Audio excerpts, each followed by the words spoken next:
Most men get a tie for their birthday. I got a restraining order from my wife's building. Guess they ran out of neckwear. My name is Dane Ryder, but everyone calls me Dane. 39 years old, former military, now a freelance security consultant in Los Angeles.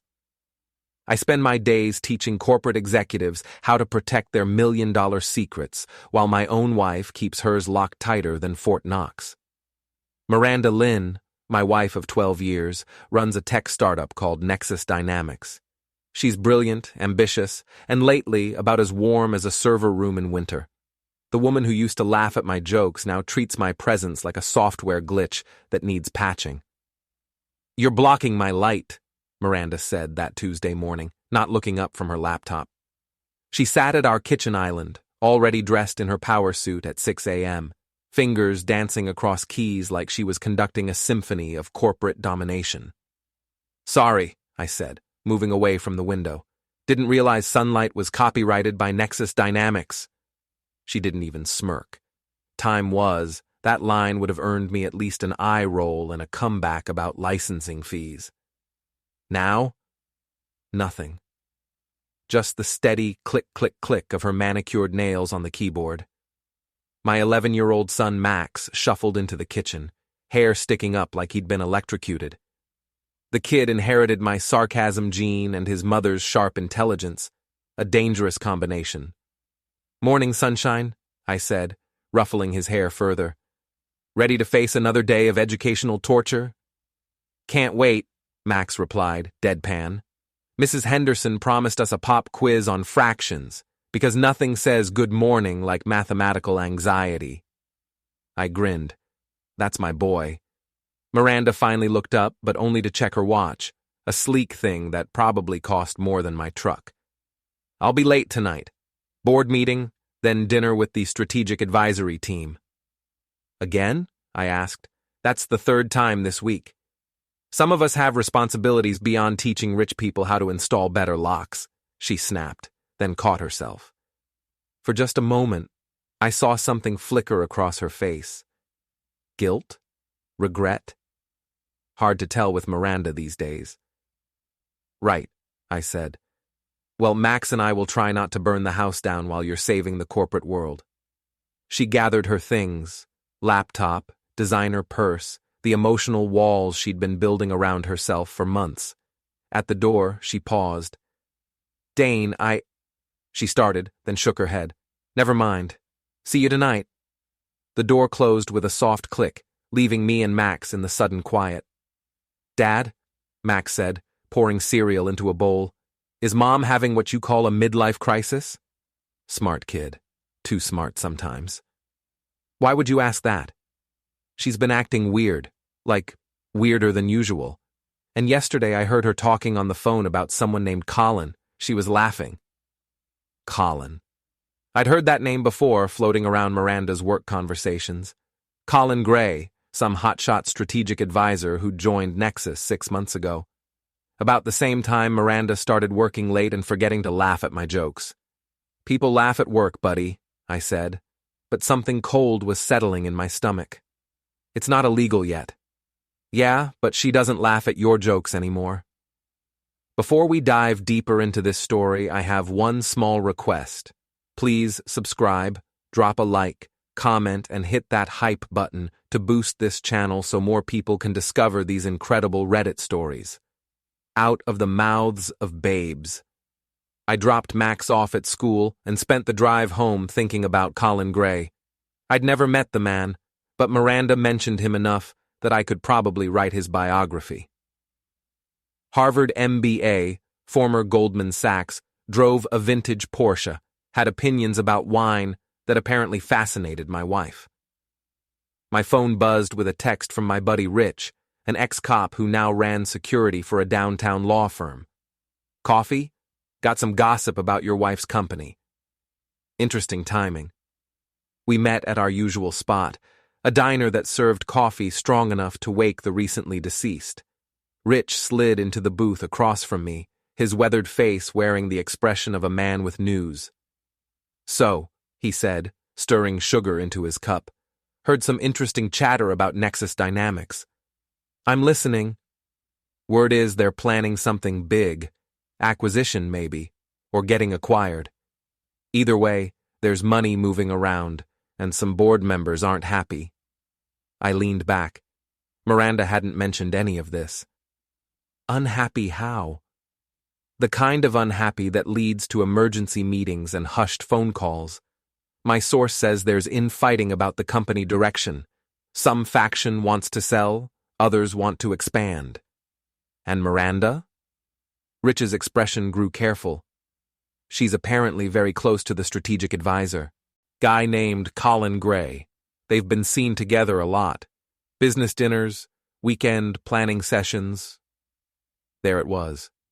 The thing I'd been trying not to think about, served up with my morning coffee. Define close, I said. Close enough that people are talking. And in the corporate world, when people talk about a married CEO and her advisor, it's usually not about quarterly projections. I stared out the diner window, watching traffic crawl past. 12 years of marriage, and it might be ending not with an argument or a confession, but with office gossip and weekend planning sessions. You want some advice? Rich asked. Do I have a choice? Don't go charging in like some jealous husband.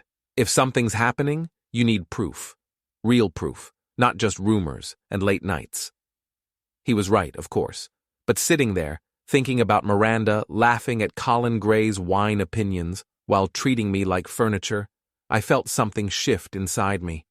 The patient husband was taking a back seat to the security consultant, the guy who made a living uncovering secrets. That afternoon, I did something I'd never done before. I drove to Miranda's office building. Nexus Dynamics occupied 3 floors of a gleaming downtown high-rise. I'd been there exactly twice, once for a company party, once to pick up Miranda when her car was being serviced. Both times, I'd felt like an outsider looking into a world of glass conference rooms and people who used synergy in casual conversation. I parked across the street and waited. Call it surveillance, call it pathetic. I wasn't sure there was a difference anymore. At 5:30, employees started trickling out. I recognized a few faces from company events. Tasha Williams, the COO, emerged talking animatedly on her phone. Rena Martinez from PR followed, checking her reflection in the building's glass doors. At 6:15, I saw them. Miranda walked out of the elevator lobby, but she wasn't alone. A tall man in an expensive suit had his hand on her lower back. Intimate, possessive. Even from across the street, I could see her smile, the kind of smile I hadn't seen in months. Colin Gray, I presumed. Handsome in that polished corporate way. The kind of guy who probably had his shirts custom-made and knew which fork to use at fancy dinners. They walked to the parking garage together, still talking, still smiling. Miranda threw back her head and laughed at something he said. A genuine, delighted laugh that hit me like a punch to the chest. I started my truck and followed them. They drove to Chez Laurent, one of those restaurants where the menu doesn't list prices because if you have to ask, you can't afford it. I parked where I could see the entrance and settled in to wait. 2 hours. They spent 2 hours in there while I sat in my truck like some discount private investigator, watching couples come and go, wondering when exactly my marriage had become a surveillance operation.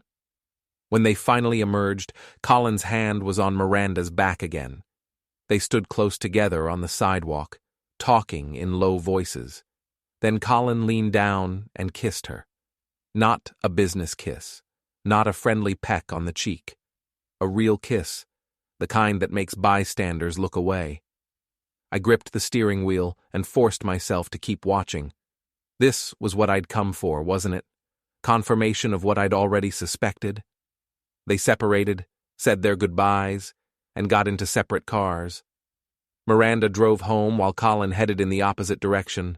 I sat there for another 10 minutes, processing what I'd seen. Then I drove home to wait for my wife to lie to me about her evening. Miranda got home at 10:30, looking slightly flushed and happier than I'd seen her in weeks. "How was the board meeting?" I asked from the couch, not looking up from my book. "Exhausting," she said, kicking off her heels, "but productive."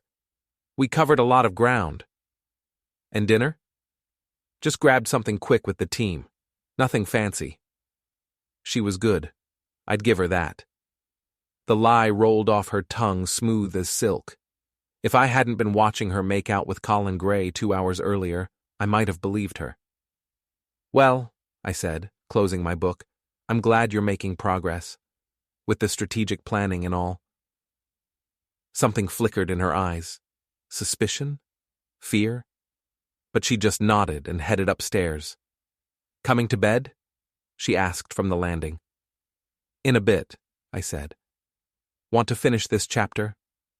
I listened to her move around upstairs, shower running, closet doors opening and closing, the familiar sounds of my wife preparing for sleep. Sounds I'd been hearing for 12 years, but tonight they felt different, like I was eavesdropping on a stranger's life. My phone buzzed with a text. Rich. How did it go? I typed back. About as expected. Time to play chess. Because that's what this was now, wasn't it? A game. Miranda had made her opening move months ago, but she'd underestimated her opponent.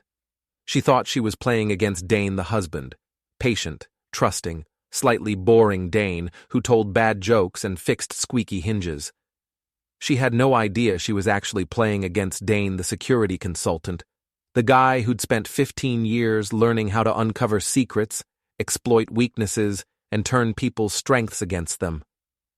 I opened my laptop and started researching Colin Gray. If Miranda wanted to play games, I'd show her how it's done. Colin Gray's life was an open book, assuming you knew how to read corporate social media and public records. Harvard MBA, class of 2008.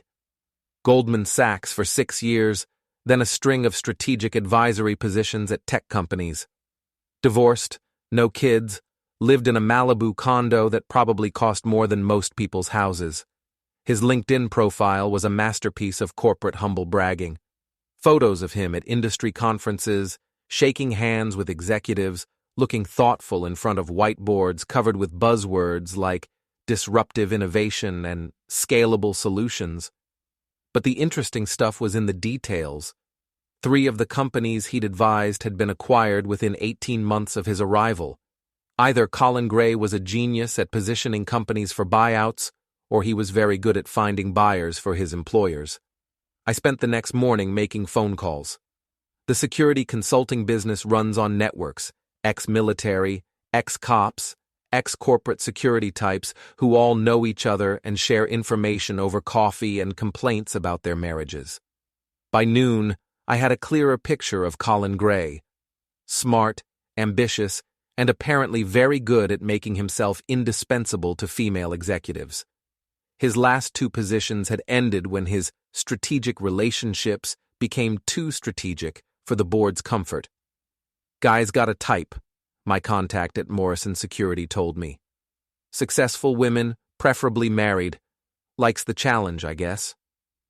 I thanked him and hung up, feeling that cold sensation in my stomach again. Miranda wasn't Colin's first married CEO. She was just his latest project. My phone rang. Miranda. Hey, she said, and I could hear the bustle of her office in the background. Can you pick up Max today? I've got a client call that's running long. Sure, I said. Another strategic planning session? A pause. Something like that. Thanks, babe. You're a lifesaver.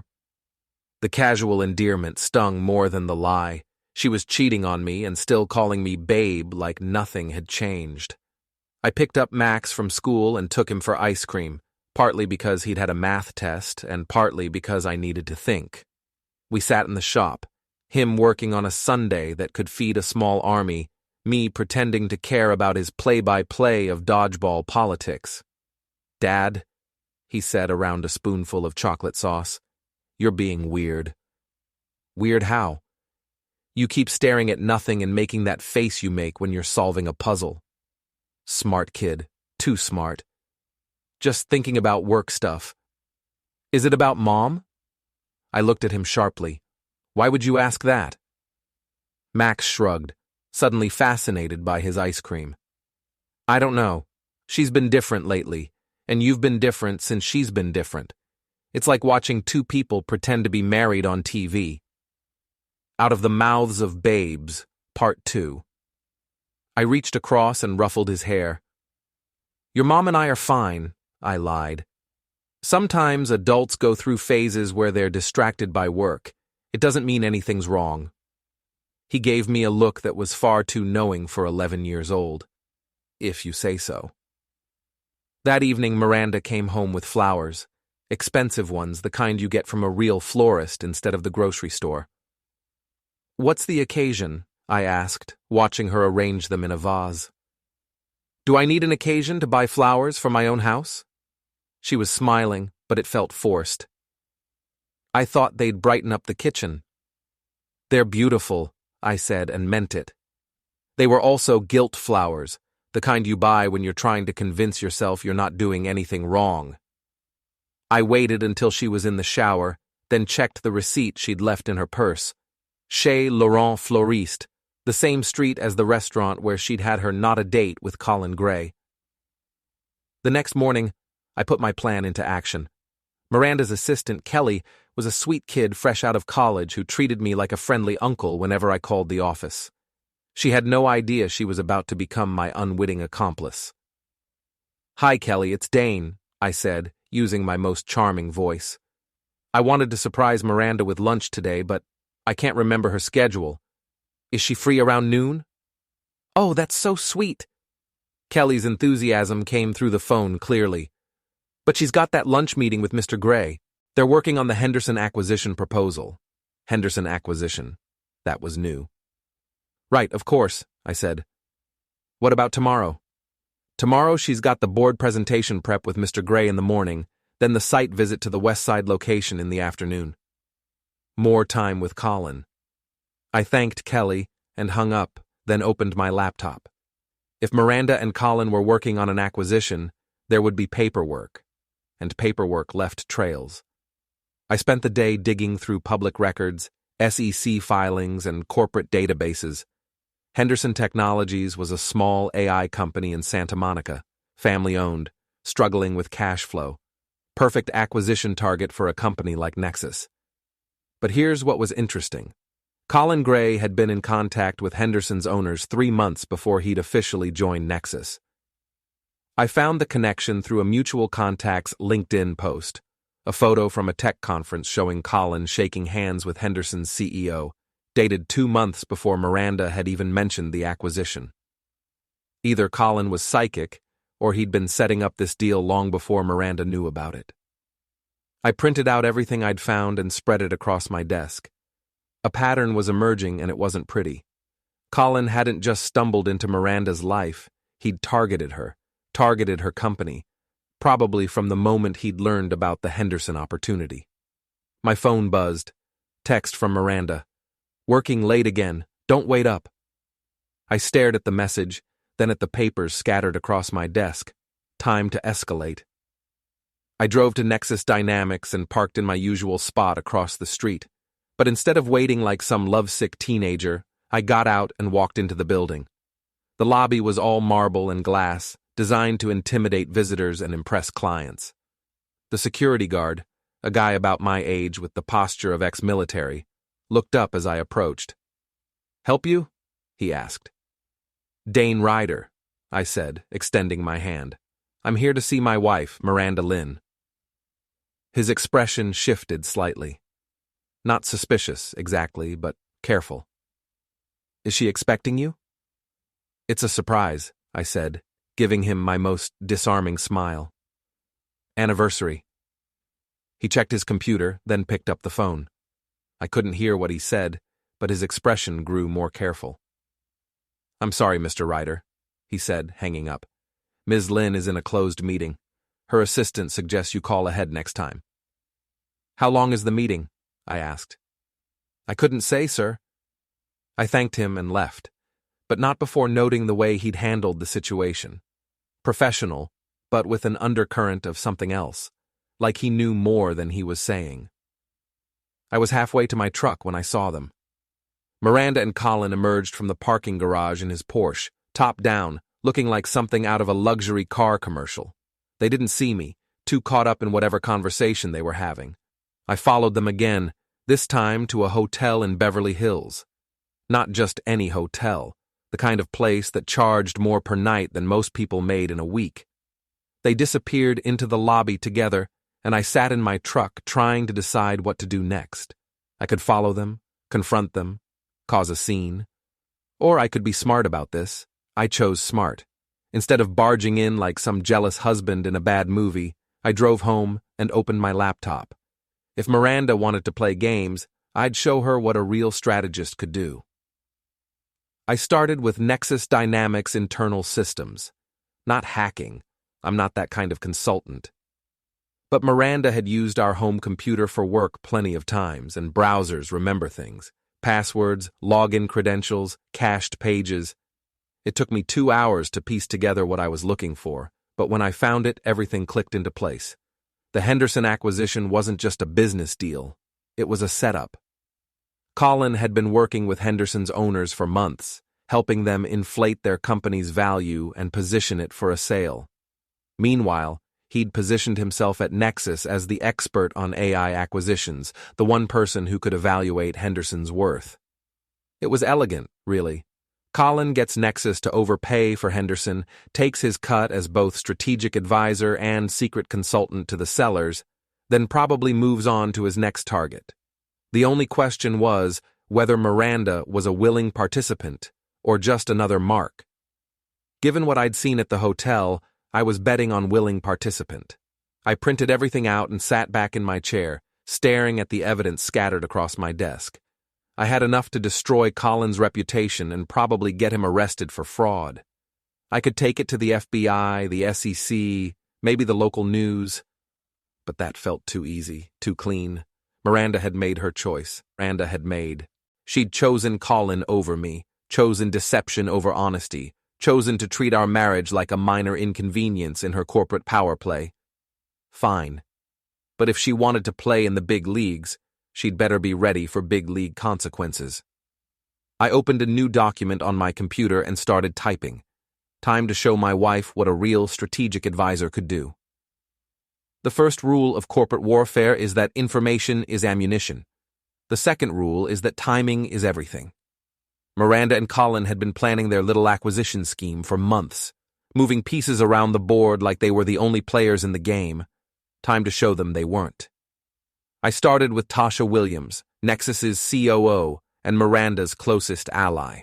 According to my research, Tasha had been with the company since the beginning, back when it was just Miranda and 2 programmers working out of a garage. She was loyal, smart, and absolutely ruthless when it came to protecting the company's interests. She was also the one person who could stop the Henderson acquisition if she had the right information. I crafted my first email carefully, using an anonymous account and a VPN to hide my location. The message was simple. A concerned shareholder who'd noticed some irregularities in the Henderson deal attached documents showing Colin's prior relationship with the target company. I sent it Tuesday morning, then sat back to wait. The response was faster than I'd expected. By noon, my contact at Morrison Security was calling with gossip from inside Nexus. "Place is buzzing," he said. "Emergency board meeting called for this afternoon. Word is someone leaked information about irregularities in a major acquisition." Irregularities? The kind that make lawyers nervous and board members ask uncomfortable questions. Perfect. That evening, Miranda came home looking like she'd been through a blender. Her usually perfect hair was disheveled, her makeup smudged, and she had the glassy-eyed look of someone who'd spent the day in crisis management mode. "Rough day?" I asked, not looking up from my book. "You could say that." She poured herself a glass of wine, a large one. "Someone's been spreading rumors about the Henderson deal. Complete nonsense, but it's causing problems." "What kind of rumors?" She hesitated, probably wondering how much to tell me. "Corporate espionage stuff. Suggestions that our strategic advisor had prior relationships with the target company." "That does sound serious," I said, turning a page. "Is it true?" "Of course not." But her voice lacked conviction. "Colin's completely above board. This is just someone trying to sabotage the deal. Colin, not Mr. Gray or our advisor. Just Colin, like they were old friends. Well, I said, I'm sure you'll get to the bottom of it. You always do. She finished her wine and poured another. The board's bringing in an outside investigator, someone to review all the acquisition documents and make sure everything's legitimate. That was unexpected and potentially problematic. Sounds thorough, I said. It's a waste of time and money. Miranda's voice had an edge now, the wine loosening her tongue. But some people on the board don't trust Colin. They think he's too smooth, too convenient. Is he? She looked at me sharply. What's that supposed to mean? I shrugged. Just wondering. Guy shows up 6 months ago, immediately becomes your go-to advisor on major deals. Some people might find that suspicious. Colin's brilliant, she said, defensive now. He's got more experience with acquisitions than the rest of the team combined. I'm sure he does. The way she said his name, the way her whole posture changed when she talked about him, it was like watching someone defend their lover, which I supposed she was. The next morning, I escalated. I'd been tracking the social media accounts of Nexus employees, looking for patterns and opportunities. What I found was better than I'd hoped. Rena Martinez, the PR lead, was a chronic oversharer who treated LinkedIn like her personal diary. She'd posted about the challenging day at the office, the difficult conversations with board members, and the stress of defending our strategic partnerships. Reading between the lines, it was clear she knew about Colin and Miranda's relationship and was worried about how it would look if it came out during the investigation. Time to help her worry more. I created a fake LinkedIn profile, a journalist specializing in corporate scandals, and sent Rena a connection request with a note about wanting to discuss recent developments at Nexus Dynamics. Then I sat back and waited for her natural paranoia to do the rest. She accepted the connection within an hour and immediately sent a private message asking what I knew and whether I was planning to write anything. I played it coy, suggesting I had sources inside the company who were concerned about inappropriate relationships affecting business decisions. By the end of the day, Rena had talked herself into a panic and apparently shared her concerns with half the office. My contact at Morrison Security called with updates. Rumors were flying about Miranda and Colin, people were taking sides, and the board was asking even more uncomfortable questions. It's like watching a soap opera, he said. Everyone's whispering, nobody's working, and your wife looks like she hasn't slept in days. Good. That evening, Miranda barely spoke during dinner. She picked at her food, checked her phone constantly, and jumped every time it buzzed with a new message. Everything okay? I asked. Fine, she said, not looking up from her screen. Max, bless him, chose that moment to demonstrate his inherited talent for sarcasm. Mom, he said. You know it's rude to text at dinner, right? That's what you always tell me. Miranda looked up, startled, like she'd forgotten we were there. Sorry, honey, just some work stuff. Must be important work stuff, Max said, stabbing a piece of broccoli. You've been doing a lot of it lately. She had the grace to put the phone down, but I could see her fingers twitching toward it every few minutes. Whatever was happening at the office, it was consuming her. After dinner, I helped Max with his homework, while Miranda disappeared into her home office. I could hear her on the phone, voice low and urgent, having the kind of conversation you don't want overheard. Dad, Max said, looking up from his math worksheet. Are you and Mom getting divorced? The question hit me like a slap. What makes you ask that? He shrugged, suddenly fascinated by his pencil eraser. Kids at school talk. Tommy's parents got divorced last year, and he said they acted just like you and Mom before it happened. Lots of whispering, lots of staying late at work, lots of pretending everything was fine.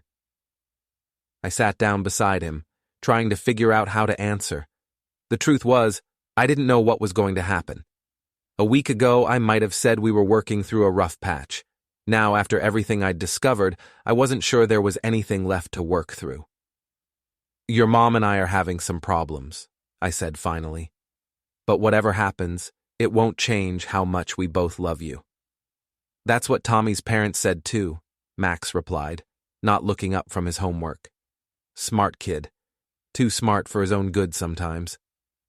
Later that night, after Max was asleep, I heard Miranda's office door open. She came into the living room looking exhausted and defeated. "The investigation's expanding," she said, collapsing onto the couch beside me. "They're not just looking at the Henderson deal anymore. They want to review all of Colin's consulting agreements, his background, everything." "That's got to be stressful," I said. "It's a witch hunt." Her voice was bitter. "Someone's obviously got it in for Colin, and they're using the board's paranoia to destroy him." "Maybe they're just being careful," I suggested. "Due diligence and all that." She turned to look at me, and for a moment I saw something vulnerable in her expression. Fear, maybe, or guilt. "Dane," she said, "if something happened to me, to my job, would you still love me?" The question caught me off guard. Not because I didn't know the answer, but because of when she was asking it. "Of course," I said, and meant it. Despite everything, despite the lies and the betrayal and the hotel rooms, I still loved her. I just wasn't sure I liked her very much anymore. She nodded and leaned against me, and for a moment it felt like old times, like we were partners again instead of adversaries. Then her phone buzzed with a text message, and I saw Colin's name on the screen. "I should get this," she said, pulling away. And just like that, the moment was gone. I watched her walk back to her office, phone pressed to her ear, and felt something shift inside me. The part of me that still hoped we could fix this, that still believed in second chances and marriage counseling, finally gave up. Miranda had made her choice. Now it was time to make mine. I opened my laptop and started typing. If she wanted to play games, I'd show her what a real player looked like. The beauty of corporate scandal is that it feeds on itself. One whispered rumor becomes 10, 10 become 100, and before you know it, the entire ecosystem is contaminated. By Thursday morning, Nexus Dynamics was a company under siege. My anonymous tips had reached 3 different board members, 2 industry journalists, and 1 very curious SEC investigator. The Henderson acquisition was completely stalled, Colin Gray was unwelcome, and Miranda was struggling to save her career. Time to make it personal. I'd been studying the social dynamics at Nexus, mapping the relationships and alliances like a military strategist planning an assault. Miranda's power base was smaller than she thought, built on personal loyalty rather than institutional strength. Take away the key supporters, and the whole structure would collapse. Tasha Williams was the cornerstone. As COO, she had the board's ear and the staff's respect. More importantly, she had a reputation for ethical leadership that made her word carry weight in crisis situations. I crafted my approach carefully. Not another anonymous tip this time, but something more personal, more devastating. I waited until Friday evening, when I knew Tasha would be at her usual spot, the wine bar near the office where Nexus executives went to decompress after difficult weeks. I'd done my homework on her routine, her preferences, her vulnerabilities. She was sitting alone at the bar, working through what looked like her second glass of Pinot Grigio, when I approached. "Ms. Williams?" I said, extending my hand. "Dane Ryder, Miranda's husband." She looked up, surprised but not unfriendly. "Of course, Dane. I remember you from the company party last year. Please call me Tasha." I took the seat beside her, ordered a beer, and settled in for what I hoped would be a career-ending conversation. "I hope you don't mind me approaching you like this," I said, "but I'm worried about Miranda. She's been under a lot of stress lately with this acquisition business." Tasha's expression grew guarded. "It's been a challenging time for everyone." "I'm sure it has." I took a sip of my beer, choosing my words carefully. "The thing is, I think someone's been feeding her bad information, setting her up to fail. What do you mean? I pulled out my phone and showed her a photo I'd taken outside the Beverly Hills Hotel. Miranda and Colin walking into the lobby together, his hand on her back. I hired a private investigator, I lied smoothly. I've been suspicious about Colin Gray for weeks. This was taken last Tuesday afternoon, same day as the board meeting about the Henderson deal. Tasha stared at the photo, her face going pale. Oh no. There's more, I said, swiping to show her additional photos I'd carefully staged using public social media posts and some creative editing. They've been meeting regularly for months, always during business hours, always at expensive places. Miranda wouldn't, Tasha started, then stopped. Because of course Miranda would. And Tasha, who'd known her for years, knew it too. I think Colin's been manipulating her, I continued, playing the concerned husband perfectly, using their relationship to push through deals that benefit him personally. Miranda's too trusting to see it, and now she's going to take the fall when the SEC investigation expands. I watched Tasha process this information, saw the exact moment when professional concern overcame personal loyalty. What do you want from me? She asked quietly. Help me save her career, I said, before it's too late. The conversation lasted another hour. By the end, Tasha had agreed to recommend that the board suspend Colin Gray pending a full investigation and to suggest that Miranda recuse herself from any decisions involving his consulting agreements. It was exactly what I'd hoped for, and exactly what would destroy both of their careers. I drove home feeling like a chess master who'd just achieved checkmate in 12 moves. Miranda's professional world was crumbling, her personal relationships were compromised, and her lover was about to become unemployable in the tech industry. But I wasn't done yet. Saturday morning, Miranda left early for an emergency strategy session with what remained of her inner circle. I waited until her car disappeared around the corner, then got to work on phase 2. The neighborhood social network was a beautiful thing. 37 families connected by property lines, school districts, and an insatiable appetite for gossip. I'd been a peripheral member for years, the friendly husband who helped with block parties and school fundraisers but never really engaged with the drama. Time to engage. I started with Jennifer Park, who lived 3 houses down and ran the neighborhood Facebook group like her personal intelligence agency. She was also, according to Max, the mother of one of his classmates who'd been asking questions about why his mom was never at school events anymore. "Dane!"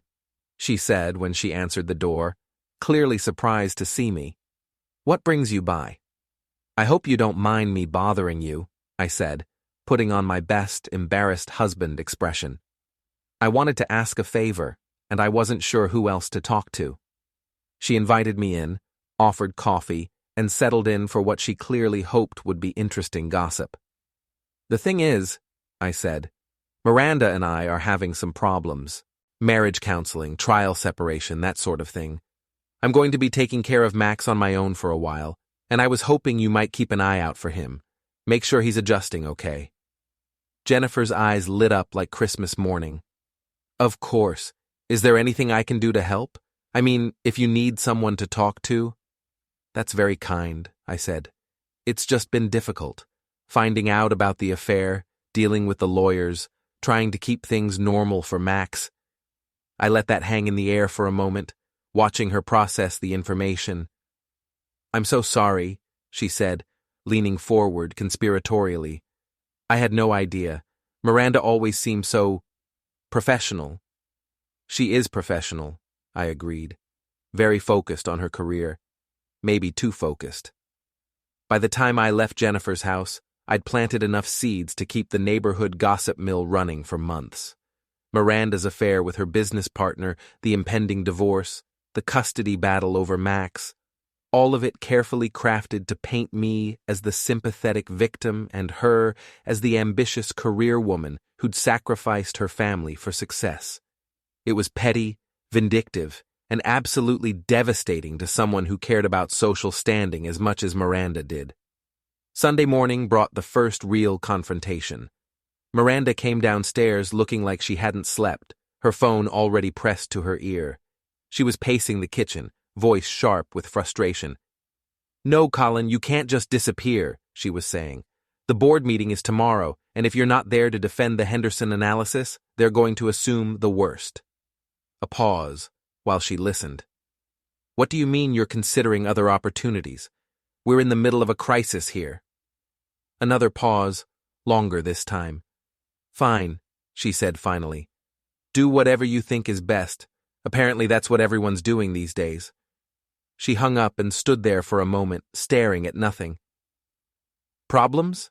I asked from the doorway. She spun around, startled. "How long have you been standing there?" "Long enough," I said. "Sounds like Colin's jumping ship." Her face went through several expressions: anger, fear, resignation, before settling on defensive. "It's a strategic withdrawal," she said. "Until the investigation is complete, it's better if he maintains some distance from the company." "Smart man," I said. "Nothing worse than being associated with a sinking ship." "Nexus is not sinking," she snapped. "We're dealing with some temporary setbacks, but the fundamentals are strong." "If you say so." I poured myself coffee and sat at the kitchen table, watching her pace. She looked smaller somehow, diminished by the stress and uncertainty. "Dane," she said suddenly, "have you been talking to people about us? About our marriage?" "What kind of people?" "Neighbors, parents from Max's school. Jennifer Park called me yesterday with some story about you asking for help during our trial separation." I took a sip of coffee, buying time. "I might have mentioned that we've been having problems." "What kind of problems?" "The kind where my wife spends more time with her strategic advisor than with her family." The words hung between us like a challenge. Miranda's face went white, then red, then white again. "I don't know what you think you know," she said carefully. "But—" "I know about the hotel," I interrupted. "I know about the dinners, the weekend meetings, the whole thing. I'm not stupid, Miranda." For a moment, I thought she might deny it, might try to gaslight me into believing I'd imagined the whole thing. Instead, she sat down across from me and put her head in her hands. "How long have you known?" she asked quietly. "Officially? About a week? Unofficially? Months?" She looked up at me, and I saw something I hadn't seen in years: vulnerability. The successful CEO mask had slipped, revealing the woman I'd married underneath. "I never meant for it to happen," she said. "It just did. Things like that don't just happen, Miranda. They're choices." "You're right." She was crying now, tears streaming down her face. "I made choices, bad choices, and now everything's falling apart." For a moment, I felt sorry for her. This was the woman I'd loved for 12 years, the mother of my child, the person I'd planned to grow old with. Seeing her broken and defeated stirred up emotions I'd been trying to suppress. Then I remembered the photo of her laughing with Colin, the lies about working late, the way she'd treated me like an inconvenience in her grand corporate drama. "Yes," I said quietly. "It is." Monday morning brought news that Colin Gray had resigned from all his consulting positions and left town. According to my sources, he'd gotten wind of the SEC investigation expanding to include his other clients and decided that discretion was the better part of not going to prison. Miranda took the news about as well as expected. "He just left," she said, staring at her phone like it might spontaneously generate a different reality. "Didn't even have the courage to tell me in person, just a text message saying he had to protect his interests." We were sitting in the kitchen, the morning sun streaming through windows that badly needed cleaning. Max had already left for school, sparing him the sight of his mother's complete emotional collapse. "What did you expect?" I asked, not unkindly. "The guy's a professional opportunist. When the opportunity disappeared, so did he." She looked at me with red-rimmed eyes. "You don't understand. We had plans, real plans. The Henderson acquisition was just the beginning. Plans for what? Colin had connections, investors who were interested in taking Nexus to the next level. We were going to expand into AI development, maybe go public within 2 years. I stared at her, amazed. You were planning to restructure the entire company based on advice from a guy you were sleeping with? It wasn't like that, she protested, but her voice lacked conviction. What was it like then? She was quiet for a long moment, staring out the window at our neighbor's perfectly manicured lawn. It was like being important, she said finally, like being seen. Colin made me feel like I could conquer the world, not just run a small tech company in Los Angeles. And I made you feel like what? Another long pause. Like I was ordinary. The honesty of it hit harder than any accusation could have. 12 years of marriage, and I'd made her feel ordinary. Maybe I was ordinary, I said. But I was faithful. I was here. I was building a life with you instead of using you to build a life for myself. I know, she whispered. I know that now. My phone buzzed with a text from Rich. Emergency board meeting at Nexus this morning. Word is they're voting on new leadership. I showed Miranda the message. She read it and closed her eyes. It's over, she said. 12 years of building this company, and it's over. Maybe not, I said, surprising myself. Maybe you can still salvage something. She looked at me like I'd grown a second head. After everything that's happened? After all the rumors and investigations and everything? You're the CEO and founder. That still counts for something. If you handle this right, take responsibility for your mistakes, show the board that you've learned from this. Why are you helping me? She asked. After what I did to you, to us, why would you want to help me save my career? It was a good question. One I'd been asking myself since I'd started this whole campaign of revenge. The answer was complicated. Because despite everything, I don't want to see you destroy yourself, I said. And because Max needs at least one parent who isn't a complete failure. She flinched at that, but didn't argue. What do you think I should do?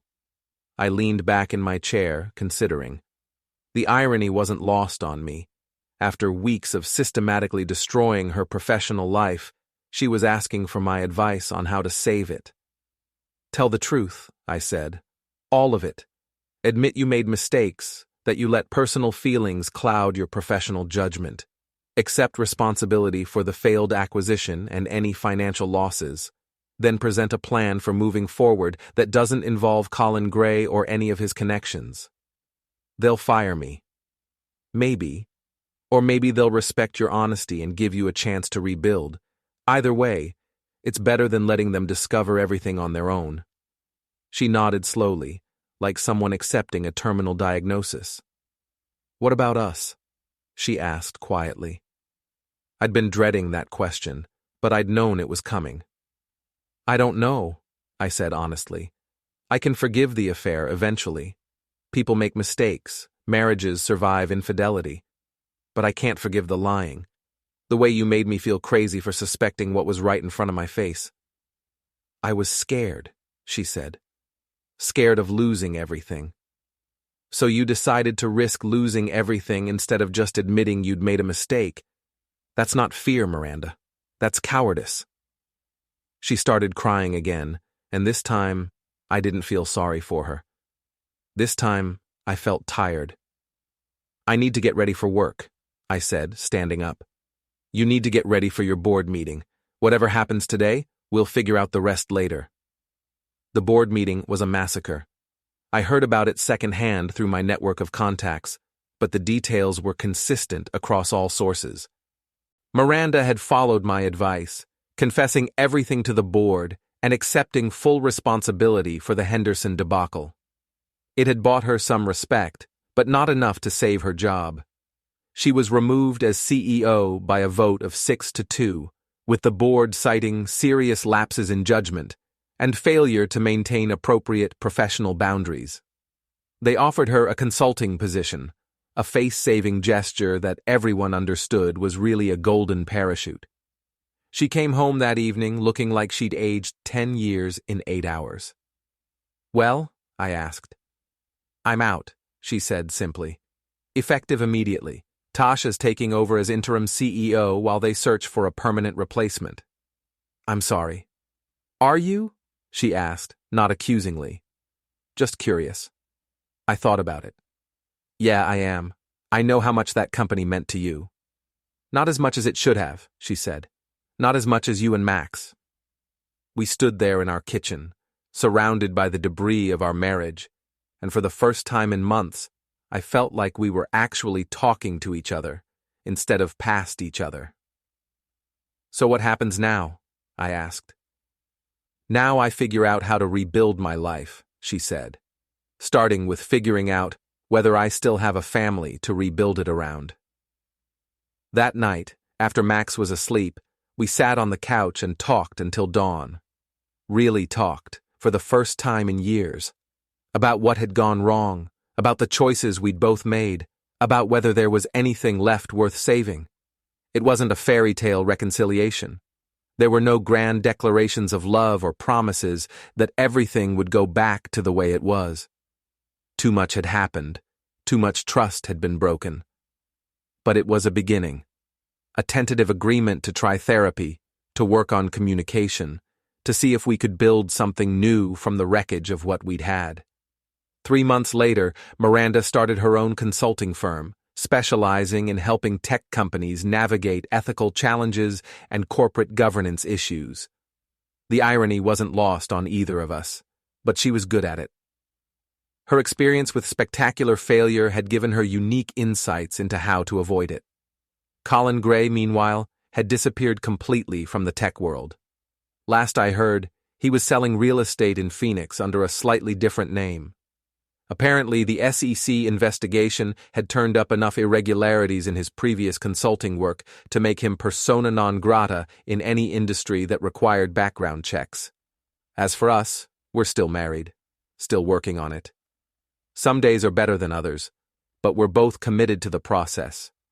Max, who turned out to be far more resilient than either of us had given him credit for, has become our unofficial marriage counselor, dispensing wisdom with the casual brutality that only children can manage. "You know what your problem was?" he told us during one particularly difficult therapy session. "You both forgot that marriage is supposed to be a team sport, not a competition." Smart kid. Takes after his old man. The funny thing is, I never told Miranda about my role in her downfall. About the anonymous tips, the carefully planted rumors, the strategic destruction of her professional network. She thinks it was all just bad luck and poor timing, the inevitable consequence of her poor choices catching up with her. Maybe someday I'll tell her the truth. Maybe someday she'll figure it out on her own. Or maybe it'll remain my secret, a reminder of what happens when you underestimate the quiet guy who fixes squeaky hinges and tells bad jokes. Because here's what Miranda never understood about me. I wasn't just the patient husband she could take for granted. I was a security consultant who'd spent 15 years learning how to identify vulnerabilities and exploit them. She thought she was playing chess with an amateur. She had no idea she was playing against a professional.